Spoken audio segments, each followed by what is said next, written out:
up, man? Man, how you doing? Solid gold, bro.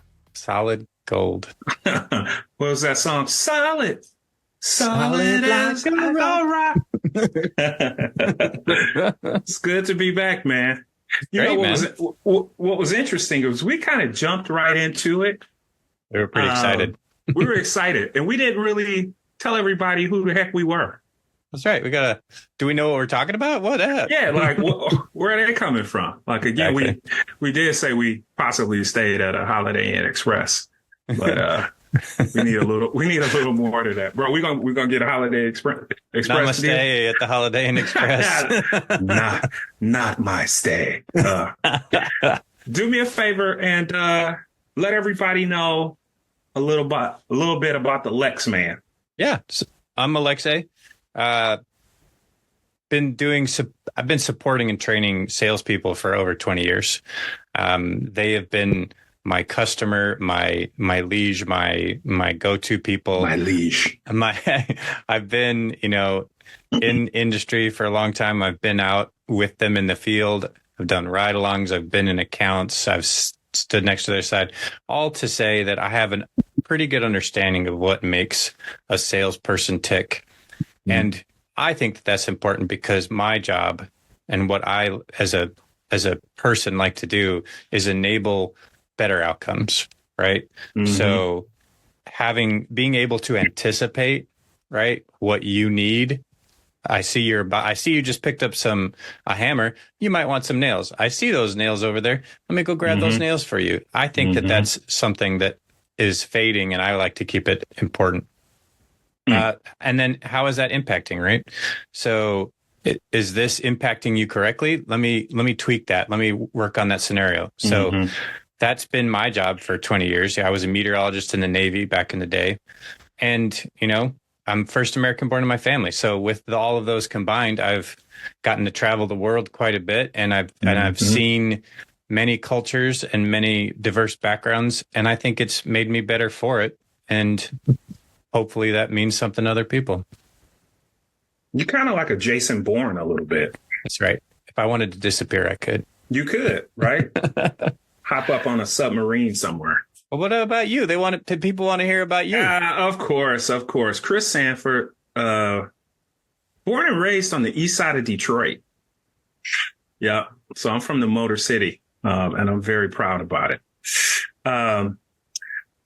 Same amount of time, man. We're not too far apart. I spent the last 22 years in med device and pharma world, right? And so a lot of the stuff you'll hear from both of us is kind of veiled in that, but I think it touches all business, right? So people who are in our industry will definitely click onto this. But my sister's in hospitality. It relates. I got buddies is universal. Sales is universal, and really people, they're universal. But back to the script. I carried the bag. I managed people. I managed people leaders, designed and led leadership development programs. I ran my own consulting firm. And now, I've kind of settled in and I really enjoy training and developing other current and future leaders, right? I don't necessarily want to be a coach. I want to be a coach to a coach. Exactly. Right. Sort of a consultant there. So I kind of get the most enjoyment of helping others get to where they need to be. Mm-hmm. And that's given me an opportunity to share my gifts with some people in places outside of this environment, like the NBA, NFL, some colleges. So that's me. And so you'll hear a lot of the perspectives from that background. And not to mention, you and I had the opportunity to work on some projects together and then actually worked on the same team. Absolutely. So that's why there's a little bit of synergy. You know just what a I little mean? bit. Just a little bit. Just a smidge. So what are we talking about today, man? We're going to talk about the process of, going through a scenario, whether that be for a new job, for a client, for a project, for an order, and interviewing and getting to know that dynamic so that you can understand that process better. Mm-hmm. Yeah. How do you build a successful and cohesive team? That's one of the most important aspects of all business, right? There's an old book, Good to Great, and it just talks about getting the right people on the bus and the wrong people off. Exactly. It's very easy to get the wrong people off the bus. You can walk into a restaurant and see who's not handling, their job well, right? You can see wait staff and you'd be like, oh, this person's struggling. Look at their table. Those people are getting pissed. So it's very easy to see who should be off the bus. But you know what? The $1 million question, and if people could get this right, they'd be a lot more successful, is getting the right people on the bus. Yep. So really what that means is you have to interview like your life depended on it. And it does. Why do you say that? Well, I mean, having a successful team, everybody's winning. The organization that you're working for, they're winning because you're making that number. The people that you are hiring, they're winning because they've got a successful manager and coach and mentor. And then you're winning because you facilitated all of that. Yeah. You're going to hear a lot of sports analogies from us, but it's like people say receivers are divas because they want the ball, like, give me the ball. But when you got a receiver catching touchdowns, he's excited. He's excited. He's like, yes, this is great. But when the receiver isn't catching touchdowns, they're like, give me the ball. Right. So you want your people winning. You want your people to hit their goal. And the last thing you want to do is bring somebody into a role who doesn't know what they're doing. And then it's frustrating for everybody. Everybody. You know what I mean? So interview, like I said, interview like your life depended upon it. I want to talk to you briefly and get your feedback on like one of the toughest jobs that anybody can interview for. And okay. This is my perspective, but I think the toughest job that anybody, and this will touch base with people who aren't running teams, who aren't even working, but it's like interviewing for a babysitter. Ooh, now you're talking. How important is that? It's so important. It's like so many factors. So many factors. Yeah. And it's like, are you just going to get anybody that has had a kid to watch your kid? Yeah. And it's a lot different than it was back in the day. I mean, I think when we were just talking to my folks, and it's like, the next door neighbor was 2 years older than me. It's like, oh, well, she could babysit. That's fine. Yeah, it's like easy. I don't think that's going on anymore. No, you were like boiling hot dogs at 6. You know what I'm saying? That's what's different about our generation too, man. Them Gen Xers, man. I had a key, I had everything. Exactly. But think about how important that is. We don't just say, oh, well, this person has a baby or they've had 3 babies. They'll watch my baby. Because what do we know now? People are crazy. Crazy. Just because you have a kid doesn't mean you're going to be great with yours, or you're not going to beat them or, mistreat them or do something crazy. So people take extra special care in looking into who they can leave their child with. Absolutely. And so when you're interviewing for somebody on your team, and like you said, somebody on your team, somebody you're going to consult with, right? Somebody who's going to come in and maybe do a little bit of project management for you.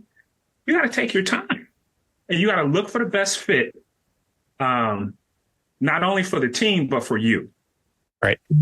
Because imagine, what it's like how horrific it is when you find out you've got the nightmare babysitter.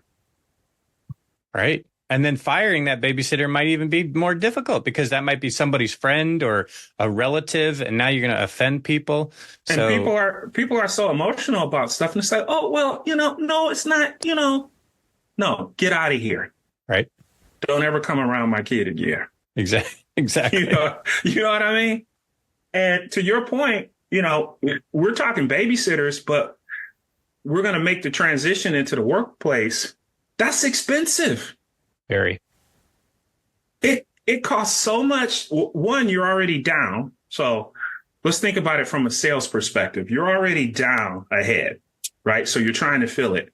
Now you're going to fill it with somebody that you rushed. Okay. And then all of a sudden, one day you're going to be sitting at the kitchen table with a significant other and you're going to be like, I don't know about this person. Yep. Right. And then your stress level is up. Because now you're not only thinking about the fact that you got to try and work this person out, but then you got to start the whole process over again. And then you're going to be losing sales. Everything costs. Everything costs, right? So one of the things I always like to start with, and one of my great mentors, a guy I used to work for, Rob Case, amazing leader. He said, trust your gut and back it up with facts. It's wise words to live by. Trust your gut. You know your gut. Got to. When you're out in the open, you can tell when somebody's a little off, right? A little spidey sense. Something tingling. Not all, the lights are on, but not, nobody's home. Things that make you go, Always, right? But that's really what we're going to talk about. Trust your gut and back it up with facts. A lot of people do the other way. They think they have to back everything up with facts. The first thing I always tell people is, can I sit in the car with this person for 2 days in the middle of the cornfields? Yep. Right. That's a good barometer. If I can't go on a work trip and have to knock down doors, overcome obstacles, in a lot of cases in our world, we're having breakfast, lunch, and dinner with these people. Why would I put somebody on my team that I don't think I would be able to make it? That's a very good point.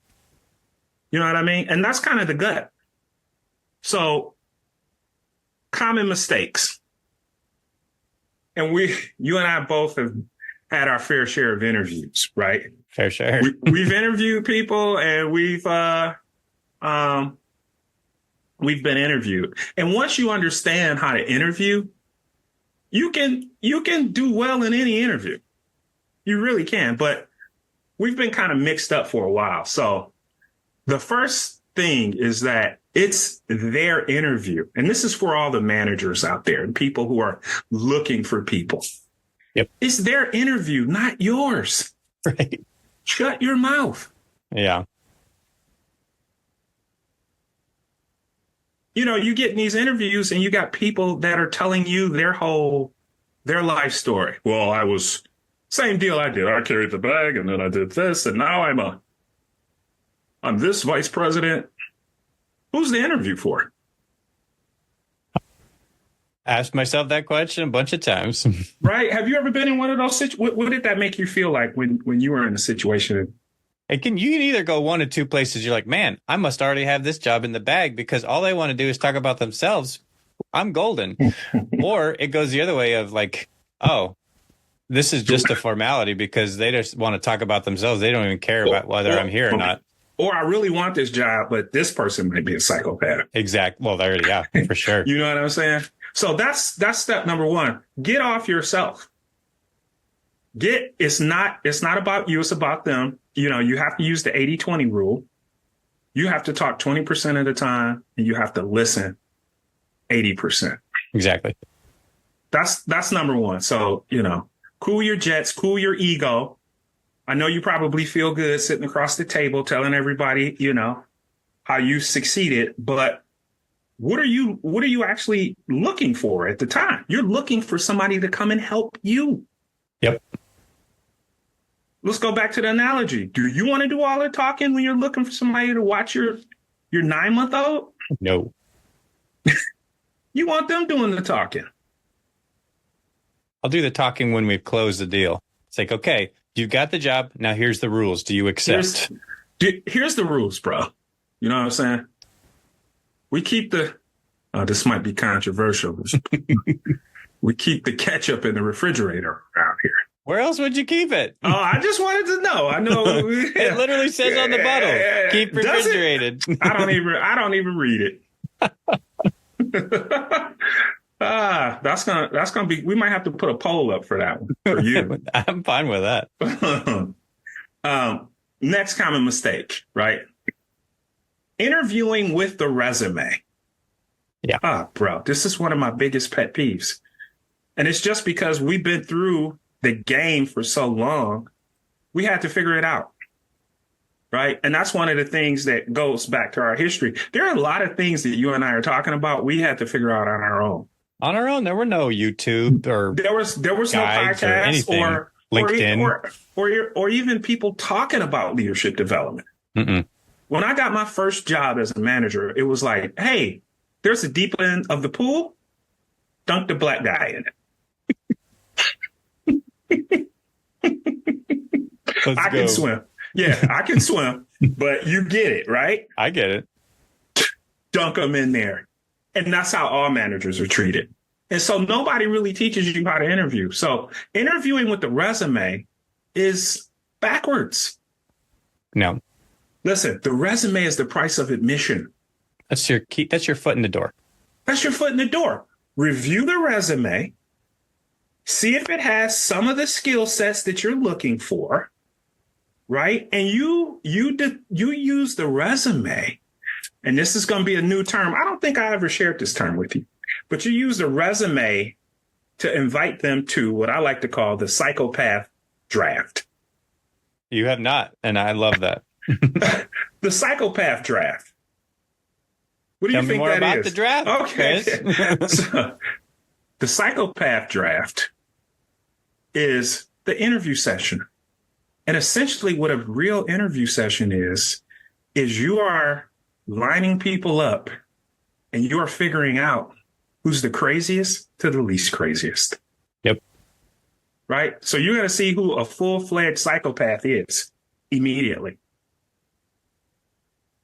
Doesn't take a lot to find it. Doesn't take a lot. So think about it like a psychopath draft. I've gone through all of these resumes.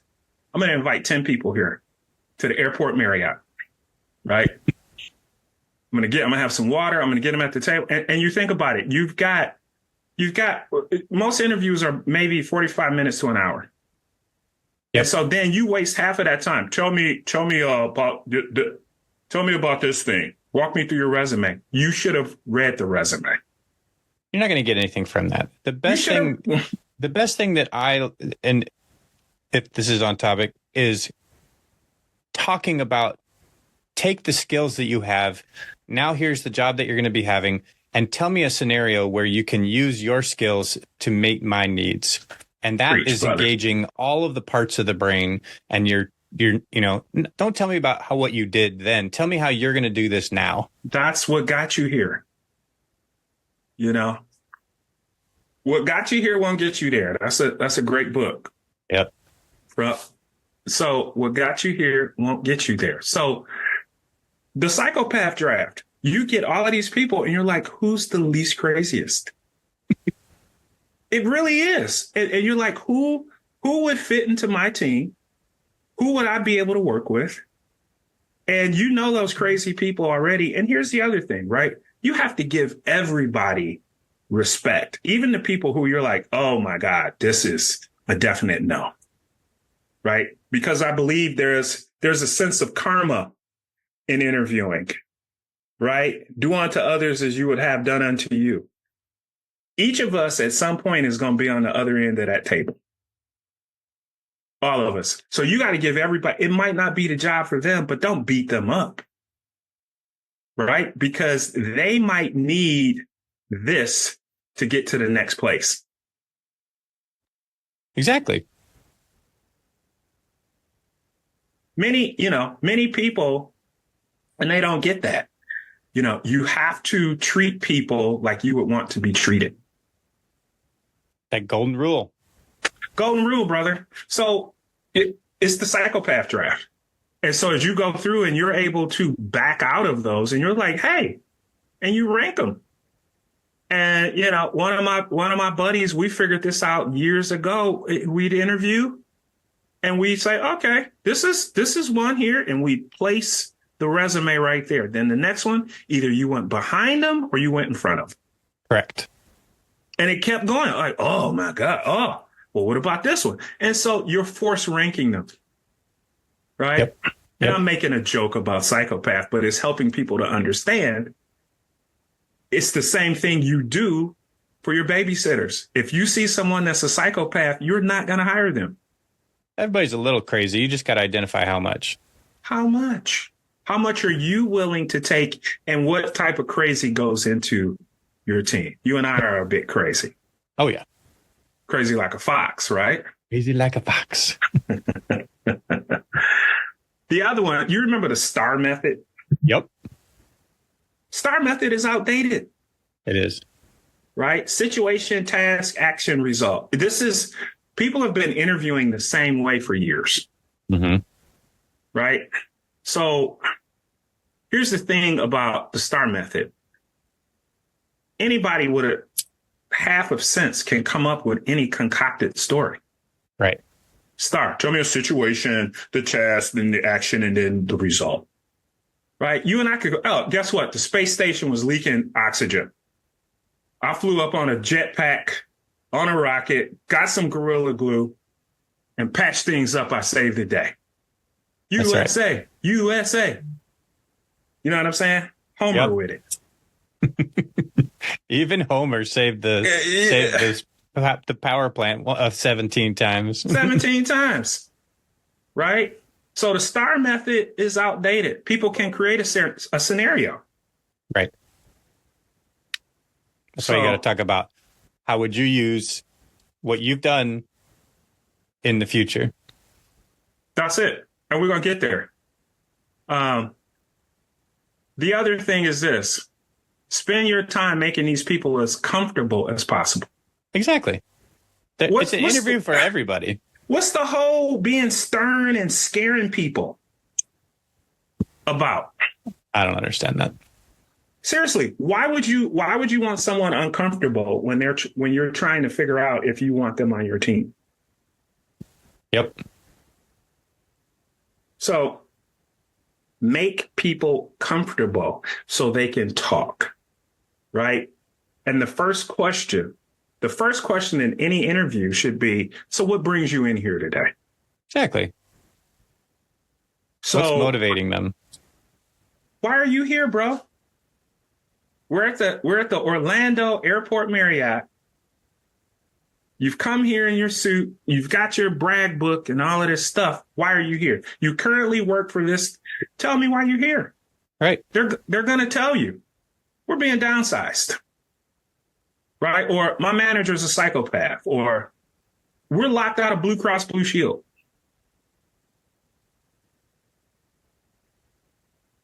Yeah, I mean, you're going to have that person. It's understanding that, we talked about emotional intelligence last time, and it's about that, understanding that answer might help calm some of your concerns. Like, man, this guy's a little bit on edge. Well, they're hurting. We found out they got out of a job. They're the right person for the job, but they're just, they really need this. And that's going to bubble up. And you might think of that as some kind of fear or negative. And so now that you've understood that person, you're like, okay, I see where they're coming from. We can work together. Seek to understand. Exactly. Preach, brother. Well, I've seen so many people, people get in interviews and they talk to people and they ask these STAR related questions. And then what they do is they make all of these assumptions. Right. Oh, I think this guy's just a job jumper.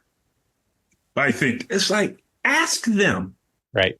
Don't make assumptions. And so by asking those big open-ended questions early on, they'll tell you everything you need to know.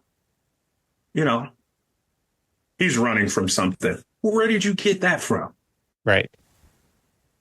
Right. So you want to get people talking. We're going to get to a real bone that I have with a lot of people who interview is search for talent. There are a ton of people who can bartend. Yeah.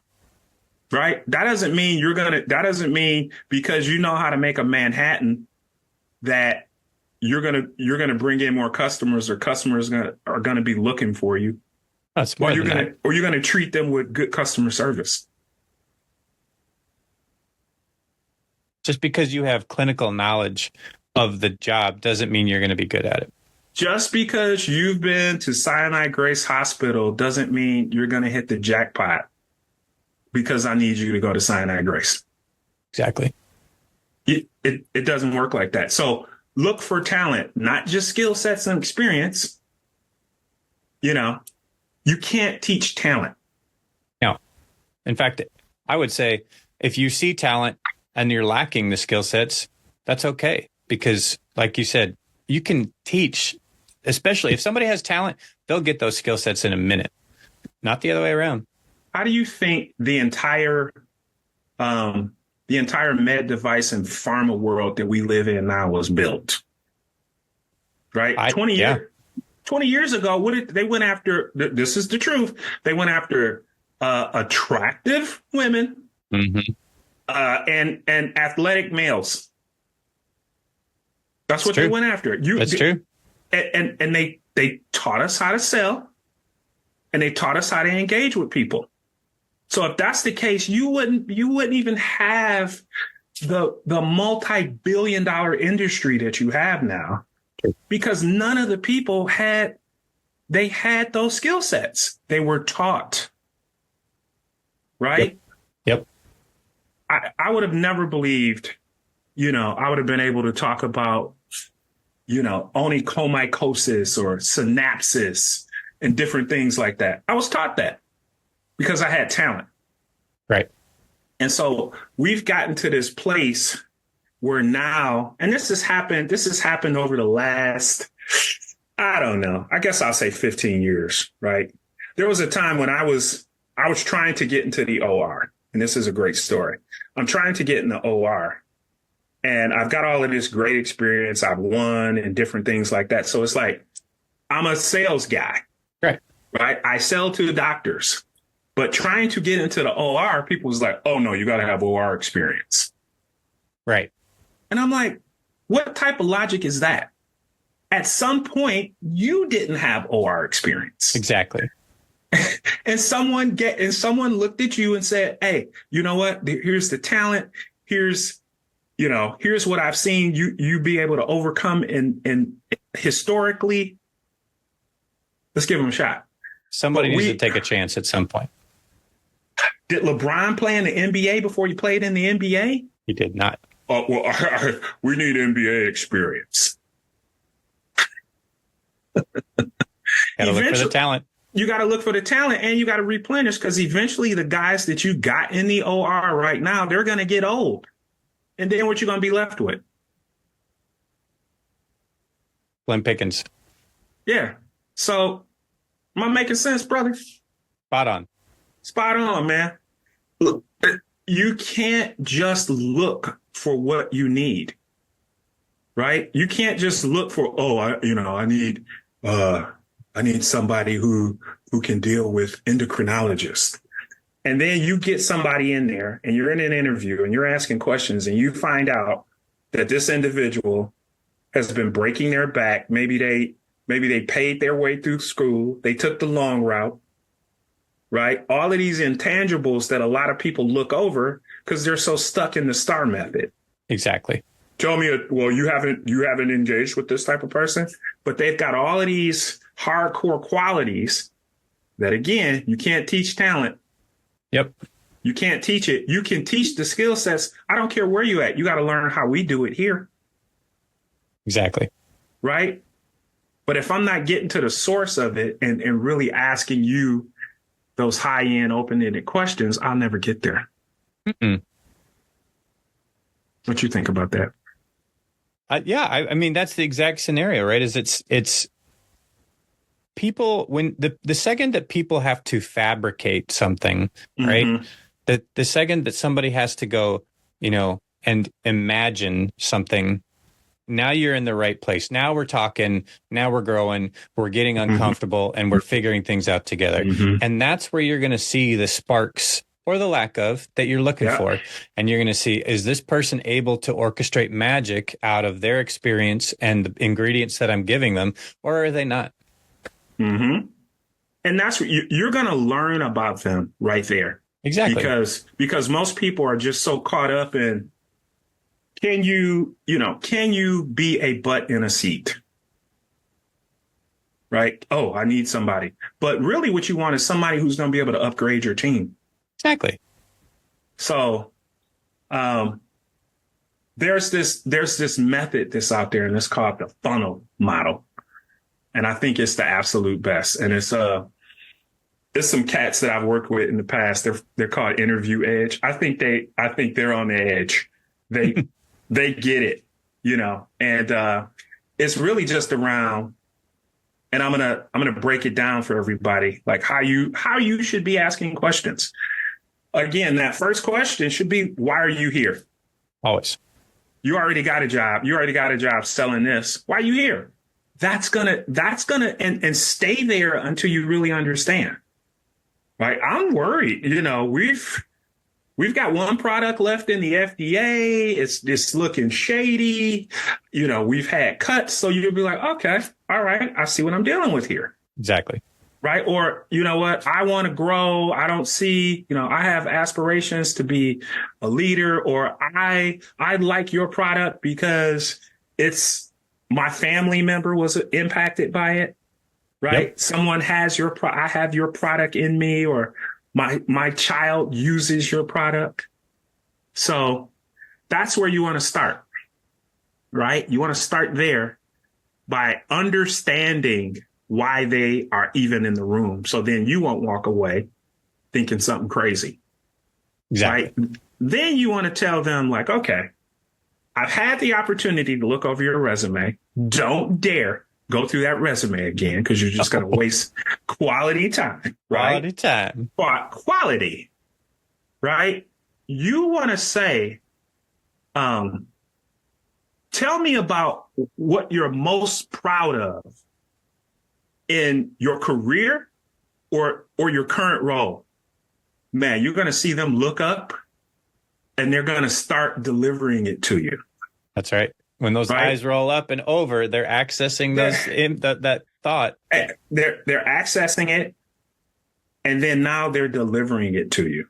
Exactly. And that's Oscar Gold time right there. And now when you do that with a lot of people, they'll immediately go to it. Oh man, let me just tell you, you know what? We had a situation with a customer. We had a situation with a managed care deal, and we did all of these things. You'll be able to hear what they had to go through. And then you can after you've gotten that information, you now follow it up and say, if there was something in your career that you could do differently, what would it be? Exactly. What would it be? Now we're getting to the nitty gritty, because that STAR method, here's, you got creative people. Right. And okay, I want to lose my train of thought, but I want to say this. Just because somebody has the experience you're looking for doesn't make them the right candidate. 100%. They could be burnt out of copier sales and not know it. But people have mortgages. People have kids in school. People have to work. And they might not know, you know what? This should be my transition to start selling something else. Yep.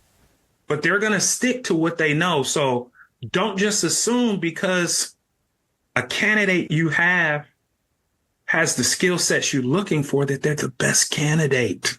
Exactly. And you know how those people are good? They've been in the mix, and you ask them, give me a situation where you had a tough customer. They could use a scenario that their partner won. Or somebody on their team that went to President's Club. They could inject their story in there. Right. You feel me? I feel you. So it's, we've been going down this pathway of interviewing people the wrong way. Wrong. Because we're not allowing people to speak and tell you who they really are. So now you come back and you say, hey, listen, if there was something in your career that you could do differently, what would that be? you're gonna hear the areas of opportunity right there. Yep. What's your thoughts about those questions, man? Some of this stuff we've talked about before. Some of it is new. Some of it's new. Yeah. You've dropped some knowledge bombs on me, and I love them all. But no, I mean, I couldn't agree more. Right? It's interviews are a dance, and if you can get good at interviewing, regardless of which side of that desk or table or phone call you're on, you're going to be so successful at a million other things. You're going to be successful at gauging your customers' needs. You're going to be successful at interacting with your partner or spouse, because all of these are interviews and a dance in some way, shape, or form. Dance the dance of life. You're right on, bro. So those questions are hopefully helping you. And then next, we call it a self-appraisal question, right? Or third party, right? That was sort of the self-appraisal, right? We kind of talked about the accomplishment, like what are you proud of? Self-appraisal is like, what could you do better? And then third party. And this is how you get people. You get them caught right in. You say, tell me about the best manager you ever had. Right? So now they're going to go to a place. A lot of times you had a great manager, you probably had some great outcomes. Exactly. Right? And sometimes they're both personally and professionally. You feel me? I do.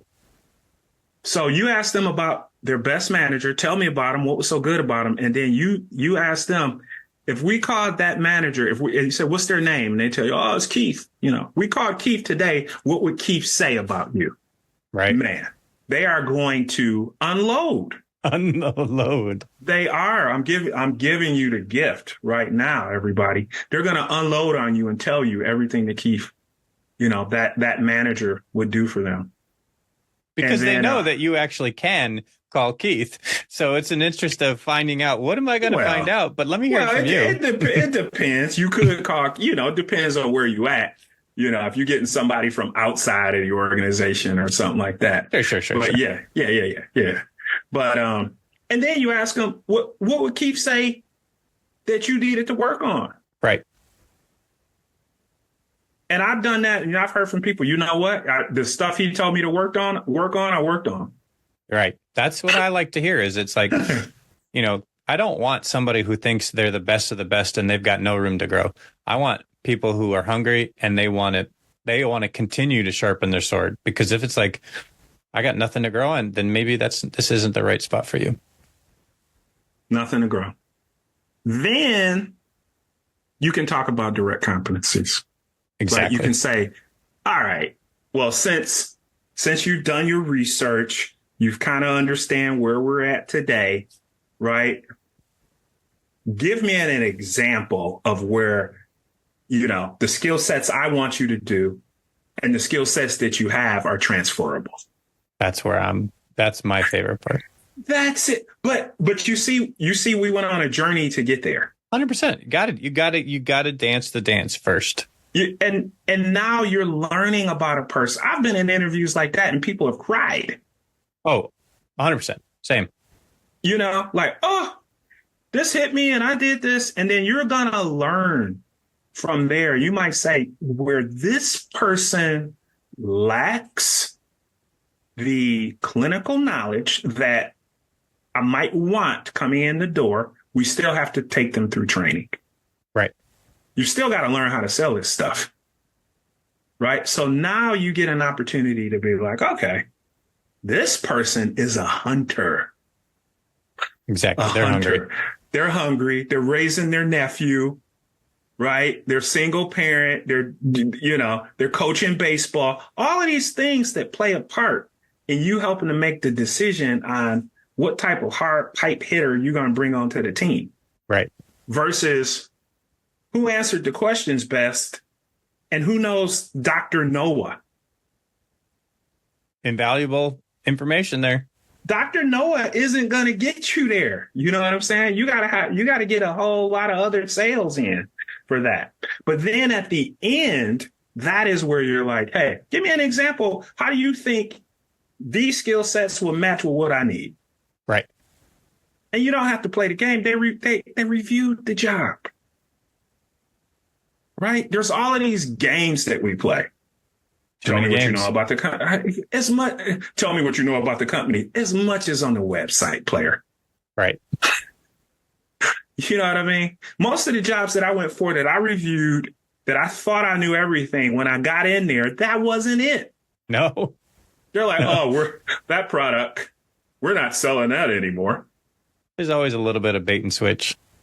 You know, so yes, we want to see people that they've done their research, but what you're looking for is talent and achievement drive.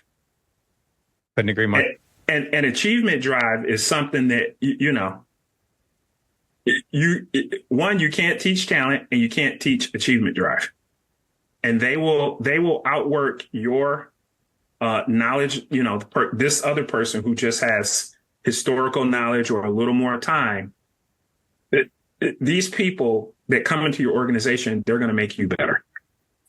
Yep. And that's always the difference when you bring in people like that, is that now they've made the team better. They've figured out some things. They've brought up the energy level, and you don't look like a fool in 6 months when you have to say, I got to get rid of this person. Yep. Well, who brought him in? Fingers always got to be pointing both ways. You know what I'm saying? Who picked this child care? You did. So yeah, man, that's it's super critical. You have to interview like your life depended upon it, and you really want to take time. Don't just get ahead. Don't just get a butt to fill a seat, but you really want to try and find and pull from people their talent, their achievement drive, and really their ability to overcome obstacles. Sounds like you're onto something, Kris. Sounds like it, brother. Well, listen, I think that's, as that song said, time keeps on slipping. Slipping away. What are we talking about next time? What are we talking about next time? I think we've got written down the roles of mentorship and developing strong leaders. You gotta have some mentors, man. Got to. You gotta have a mentor. And we use the word mentor. I like to say advisor now, just because people get afraid of the word mentor. Mentor's a big word. It is, because it's like, what am I going to have to do? Am I going to have to show you how to play T-ball as well? Yeah. Anybody can be an advisor. And they don't, an advisor can be in any industry. Exactly. So we'll talk about that, how beneficial that is. And, hey, man, I appreciate you. I appreciate you, bro. This has been great. This is great, man. Listen, have a great day, bro. You too. Peace. Peace.